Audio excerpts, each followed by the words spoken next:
រឿងកុមារ Peter Pan នៅក្នុងបន្ទប់គេងធំស្អាតល្អរបស់គេក្នុងផ្ទះមួយស្ថិតនៅកណ្ដាលទីក្រុងឡុងក្នុងប្រទេសអង់គ្លេស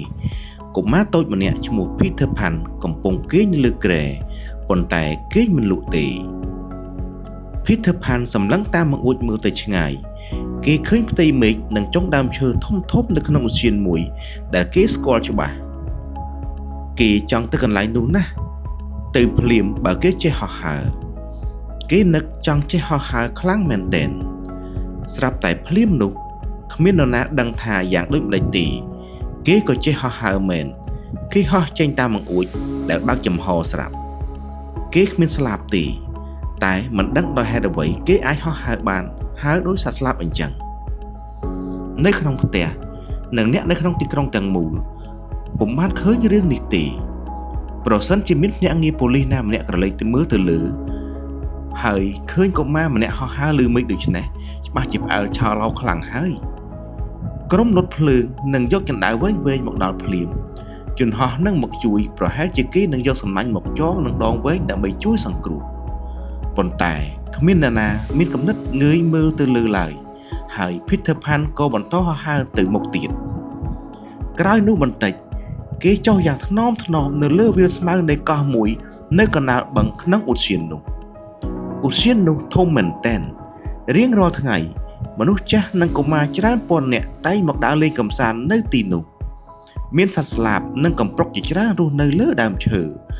នៅលើកោះនោះគ្មាននរណាដឹងទេតែ Peter Pan ដឹងច្បាស់ក៏មានទេពធីតាផងដែរ Peter Pan ចុះថ្នមប្រៀបបាននឹងស្លឹកឈើមួយធ្លាក់មកលើដីអញ្ចឹងប៉ុន្តែទេពធីតានិងសត្វស្លាបនៅតែភ្ញាក់ផ្អើលទៀតពួកគេនោះគ្នារត់ពួនអស់មានតែក្អែកចាស់មួយឈ្មោះ Solomon Quack ដែលមិនរត់ហើយឈរមើលនៅទីនោះ Solomon Quack បញ្ជាឲ្យសត្វស្លាបឯទៀតត្រឡប់មកវិញនិងយកអាហារមកឲ្យ Peter Pan ពួកបក្សាបក្សីទាំងនោះយកដង្កូវនិងសត្វល្អិតមកឲ្យ Peter Pan ញ៉ាំតែកុមារបដិសេធដូចនេះហើយពួកគេក៏ទៅយកកំទេចនំប៉័ងនិងកំទេចនំមកវិញសត្វស្លាបសប្បាយនឹងមើលកុមារយកដៃកាន់អាហារបញ្ចុកមាត់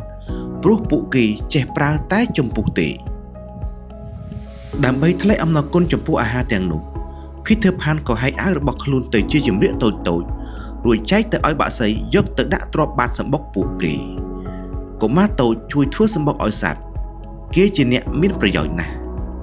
Peter Pan ដើរចុះដើរឡើងដោយខ្លួនទទេហើយអ្វីដែលគួរឲ្យចម្លែកនោះគឺគេមិនរងាឡើយ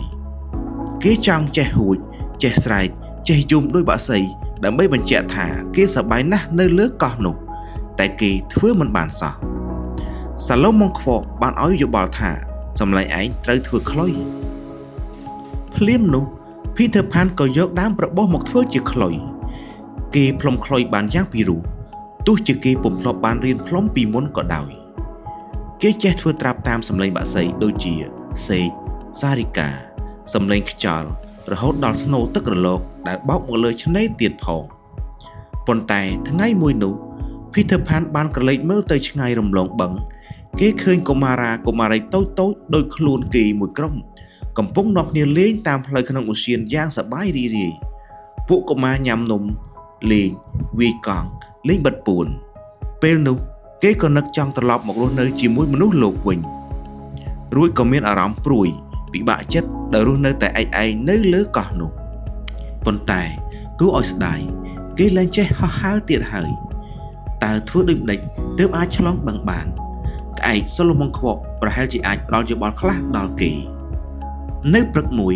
គេឃើញខ្លែងបង្ហោះមួយដែលកុមារជាម្ចាស់បានរបូតខ្សែចេញពីដៃរសាត់អណ្ដែតតម្រង់មកកោះនោះពេលឃើញខ្លែងដាច់រសាត់តម្រង់មកក្អែក Solomon Quack ស្រែកឡើងថាយើងមានផ្លូវហើយយើងត្រូវទៅចឹកពាំយកខ្លែងនោះមកកន្លែងយើងពេលដែលកន្ទុយខ្លែងធ្លាក់ដល់ដី Peter Pan ឯងទៅចាប់ឲ្យបានហើយតោងឲ្យជាប់នោះឯងនឹងអាចហោះបានហើយថាភ្លាមធ្វើផ្លែតរហ័សទាន់ចិត្តមែនសត្វស្លាបប្រហែល100នាំគ្នាហើរទៅចឹកអូសទាញខ្លែងនោះសម្ដៅមកកោះ Peter Pan តាមកន្ទុយខ្លែងជាប់រួចវាក៏ហោះទៅលើមេឃនៅពេលវាហោះកាត់លើបឹងគេឮសូរប្រឹបហើយបន្ទាប់មកប្រង ទំងន់របស់ Peter Pan ធ្វើឲ្យកន្ទុយខ្លែងដាច់ហើយវាក៏ធ្លាក់ទៅក្នុងទឹកបឹងដែលហុំព័ទ្ធកោះនោះយ៉ាងរហ័សទាន់ចិត្ត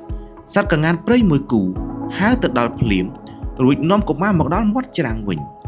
Peter Pan បានរួចផុតពីគ្រោះភ័យតែវានៅលើកោះដដែលក្អែកចាស់សាឡូម៉ុងខ្វក់រិះគិតរកមធ្យោបាយថ្មីទៀតត្រូវតែធ្វើសម្បុកមួយធំដែលអាចឲ្យកុមារជិះបានពេលធ្វើសម្បុកបានហើយត្រូវនាំគ្នាយកដីឥដ្ឋមកប៉ាតពីក្រៅឲ្យក្រាស់ដើម្បីកុំឲ្យទឹកជ្រាបចូល Peter Pan ត្រូវប្រើសម្បុកនេះជំនួសទូកដើម្បីជិះឆ្លងបឹងការធ្វើសម្បុកធំបែបនេះត្រូវការប្រើពេលវេលាយូរមែកឈើតូចៗស្មៅសត្វស្លាបនិងដីជាច្រើននៅទីបំផុតពួកគេក៏បានធ្វើសម្បុកនោះរួចជាស្រេចបាក់សីទាំងអស់សប្បាយខ្លាំងណាស់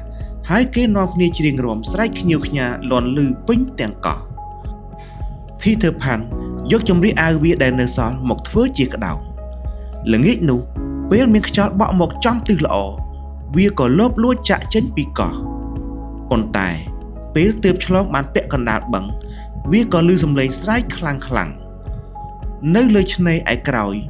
ពួកទេពធីតាបានមកជួបជុំគ្នាហើយស្រែកថាត្រឡប់មកវិញ Peter Pan ស្ដេចទេពធីតាមិនចង់ឲ្យឯងចាក់ចេញពីកោះនេះទេ Peter Pan គោរពតាមក៏ត្រឡប់ក្រោយមកវិញ Peter Pan មិនពិបាកចិត្តទៀតទេពេលរស់នៅក្នុងព្រៃជាមួយពួកទេពធីតាទាំងអស់នោះជារៀងរាល់យប់គេឮវាផ្លុំខ្លុយយ៉ាងសប្បាយវាអង្គុយលើស្មៅផ្លុំបត់ពីរោះហើយទេពធីតាទាំងអស់រាំពុតពេនតាមចង្វាក់នៅក្រោមពន្លឺចន្ទ្រាទេពធីតានាំគ្នាគោះចង្វាក់ជួយដល់អ្នកភ្លេងវ័យក្មេងរបស់ពួកគេក៏ប៉ុន្តែយូរគេឮទំនុកភ្លេងកំសត់ផងដែរគឺនៅពេលដែលវានឹកទៅដល់ពុកម៉ែទៅដល់ល្បែងធ្លាប់លេងទៅដល់ផ្ទះរបស់ខ្លួននៅល្ងាចមួយវាផ្លុំបានពីរោះណាស់ពីរោះទាល់តែស្ដេចទេពធីតាហៅមកចិត្តហើយនិយាយថាដើម្បីជារង្វាន់ខ្ញុំនឹងឲ្យឯងនៅអ្វីក៏ដោយឲ្យតែឯងចង់បានចុះបើខ្ញុំចង់ទៅរស់នៅជាមួយឪពុកម្ដាយខ្ញុំវិញតើស្ដេចទេពធីតាអនុញ្ញាតឲ្យទេវាឆ្លើយតបទេពធីតាទាំងអស់ភ្ញាក់នឹងសម្ដីនេះហើយច្រឡោតនឹង Peter Pan យ៉ាងខ្លាំងបើ Peter Pan ទៅហើយនោះពួកគេនឹងរាំដោយគ្មានភ្លេងហើយច្បាស់ជាមិនសប្បាយឡើយប៉ុន្តែស្ដេចទេពធីតាដែលប្រកាន់ពាក្យសន្យារបស់ខ្លួនក៏យកដៃស្ទាបអង្អែលស្មារបស់ Peter Pan ហើយបញ្ចូលវិធានមន្តស័ក្តិសិទ្ធិឲ្យចេះហោះទេពធីតាទាំងឡាយមកហុំព័ទ្ធ Peter Pan ដើម្បីរារាំងមិនឲ្យគេចាកចេញទៅ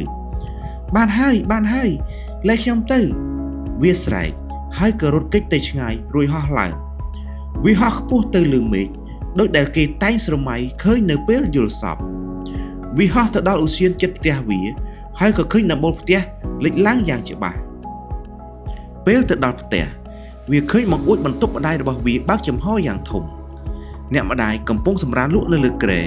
ប៉ុន្តែមានទឹកភ្នែកដក់លើថ្ពាល់របស់គាត់ព្រោះគាត់យល់សប្តិឃើញកូនគាត់ដែលបានបាត់ទៅពេលនោះ Peter Pan ស្រែកខ្លាំងថាអ្នកម៉ែសម្លាញ់ញាក់ឡើងកូនប្រុសអ្នកម៉ែមកវិញហើយយើងនឹងរស់នៅដោយសប្បាយជាមួយគ្នាជារៀងរហូតចាប់ពីពេលនេះតទៅ